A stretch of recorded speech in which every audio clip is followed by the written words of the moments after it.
Big breaking news SIR অর্থাৎ special intensive revision. আপনারা হয়তো সকলেই জানেন যে আগামী 28শে ফেব্রুয়ারি এই চূড়ান্ত ভোটার তালিকা প্রকাশের তারিখ ছিল, কিন্তু বর্তমানে সেই ডেট পিছিয়ে হোলির পর কিন্তু হতে পারে। তো আমরা আজকে ডিটেলসে দেখব এই যে 28 তারিখে চূড়ান্ত তালিকা দেওয়ার কথা ছিল, কেন সেই তালিকা প্রকাশ হচ্ছে না এবং কেন আরও অনেক নাম কিন্তু বাতিলের তালিকায় যুক্ত হয়েছে। যেমন বহু ভোটার রয়েছে যাদের কিন্তু ভেরিফিকেশন চলছিল এবং তাদের ভেরিফিকেশন শেষে দেখা যাচ্ছে আরও 4-5 লক্ষ নাম কিন্তু বাতিলের তালিকায় যুক্ত হয়েছে।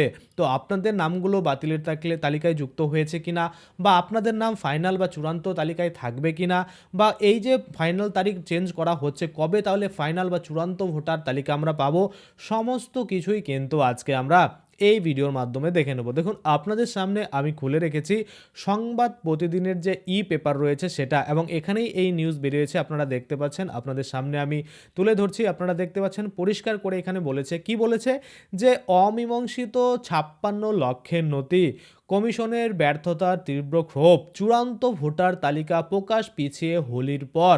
আমরা যদি ডিটেলসে দেখি কি বলা হয়েছে, তারিখ পে তারিখ, তারিখ পে তারিখ, নির্বাচন কমিশনের ব্যর্থতার চূড়ান্ত ভোটার তালিকা প্রকাশের নতুন তারিখ পেতে চলেছে রাজ্যবাসী, কারণ হাতে মাত্র 48 ঘন্টা। তার মধ্যেই 56 লক্ষ মানুষের ভবিষ্যতের নিষ্পত্তি করতে হবে। এমতো অবস্থায় ফের চূড়ান্ত তালিকা প্রকাশের দিনক্ষণ পরিবর্তন এখন শুধুমাত্র সময়ের অপেক্ষা। একমাত্র বাংলায় বারবার পরিবর্তন হয়েছে চূড়ান্ত ভোটার তালিকা প্রকাশের তারিখ। প্রথমে 14 তারিখ, তারপরে বাড়িয়ে করা হয় 21শে ফেব্রুয়ারি। এরপর সুপ্রিম কোর্টের নির্দেশে আরও 7 দিন বাড়িয়ে করা হয় 28 তারিখ।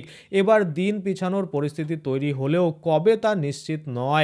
এই ব্যর্থতার দায় নিয়ে কমিশনের অন্তরে শুরু হয়েছে দড়ি টানাটানি। আমরা যদি দায় দেখা যাচ্ছে ইআরও ও মাইক্রো অবজারভারদের কিন্তু দিকে ঠেলছে কমিশন। আবার ভুল তথ্য দেওয়ার কারণে ভোটারদের বিরুদ্ধে ব্যবস্থা নেওয়া হুমকি দেওয়া হয়েছে। এদিকে 12 রাজ্যে কিন্তু তালিকা সংশোধনের কাজ চলাকালীন এপ্রিল মাসে দেশের বাকি রাজ্যে এসআইআর শুরু হবে বলে জানালো কমিশন। রাজ্যের এসআইআর প্রক্রিয়া সম্পূর্ণভাবে শেষ হতে বেশি দিন নেই, তবে এর মধ্যে যে তথ্য সামনে এসেছে তা চমকে দেওয়ার মতো।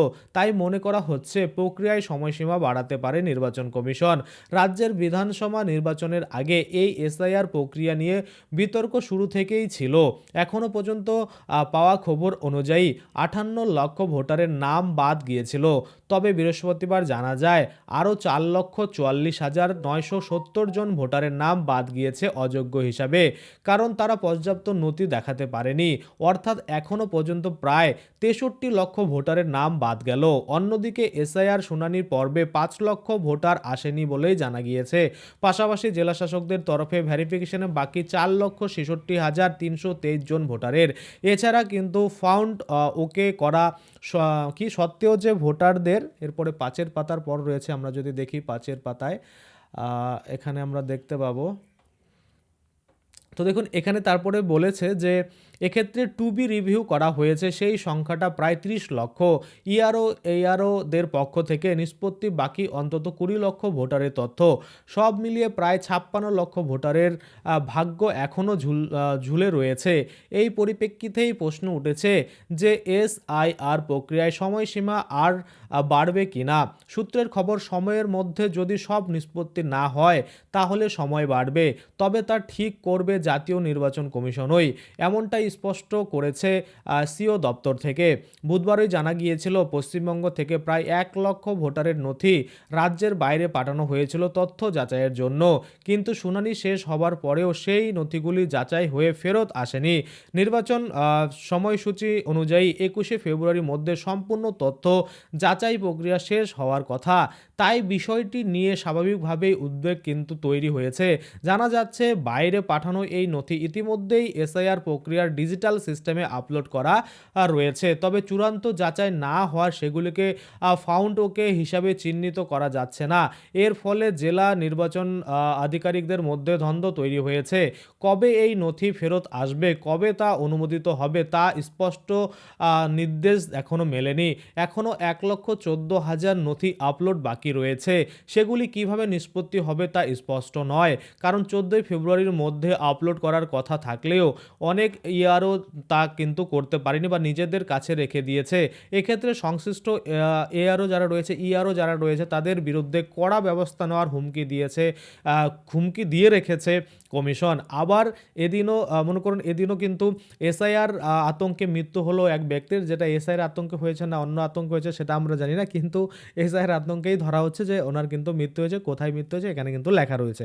তাহলে আমরা কি দেখতে পাচ্ছি, এই যে 21শে ফেব্রুয়ারির মধ্যে সমস্ত শুনানির কাজ থেকে শুরু করে ভেরিফিকেশন কমপ্লিট করার কথা বলা হয়েছিল, সেগুলো যদি সম্পূর্ণ না হয় তাহলে কিন্তু আমরা 28শে ফেব্রুয়ারি ফাইনাল যে তালিকা সেটা কিন্তু নাও পেতে পারি। এবার কথা হচ্ছে আমরা বুঝবো কিভাবে, তাহলে পাবো কিনা।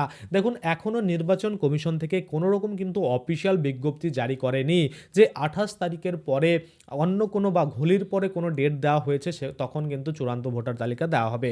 আপাতত দেখা যাচ্ছে যে যত কাজ রয়েছে ততগুলো কাজ কিন্তু কমপ্লিট করা হয়তো সম্ভব নয়। সেক্ষেত্রে কিন্তু চূড়ান্ত তালিকা পেতে আমাদের হোলির পর হতে পারে বা একটা কিন্তু সময়সীমা দিতে পারে বা আরও 7 দিন কিন্তু বাড়ানো হতে পারে। তো এই নিয়ে আপাতত কোনো নির্বাচন কমিশনের কোনো বক্তব্য বা কোনো অফিসিয়াল নোটিফিকেশন আসেনি, যার জন্য কিন্তু আমরা আপাতত ধরে নেব যে 28শে ফেব্রুয়ারি কিন্তু চূড়ান্ত তালিকা প্রকাশিত হচ্ছে। কিন্তু যখনই এই চূড়ান্ত তালিকা প্রকাশিত ডেট পরিবর্তন হবে বা অফিসিয়ালভাবে নির্বাচন কমিশন জানাবে, তখনই কিন্তু আমি আপনাদের জন্য ভিডিও বানিয়ে জানিয়ে দেবো। যারা এখনও তাদের ভেরিফিকেশন করাতে পারেননি বা পর্যাপ্ত ডকুমেন্ট আপনারা দিতে পারেননি, তাদের জন্য একটু কিন্তু সময়সীমা পাওয়া যেতে পারে। আশা করি আপনারা বুঝতে পারছেন। আজকের জন্য ভিডিওটা এখানেই শেষ করব। যদি ভিডিওটা ভালো লাগে অবশ্যই একটা লাইক করে দেবেন। যদি আমার চ্যানেলে প্রথমবার ভিজিট করে থাকেন, নিচে একটা রেড কালার সাবস্ক্রাইব বাটন দেখবেন, ওখানে ক্লিক করে সাবস্ক্রাইব করতে পারেন। আর সাথে যে বেল আইকনটা রয়েছে ওখানে ক্লিক করে বেল আইকনটাকে এনেবল করে দিবেন। তাতে করে কি হবে, যখনই আমি এই ধরনের কোনো ভিডিও বানাবো সেটার যে নোটিফিকেশন সেটা কিন্তু আপনার কাছে পৌঁছে যাবে। ধন্যবাদ।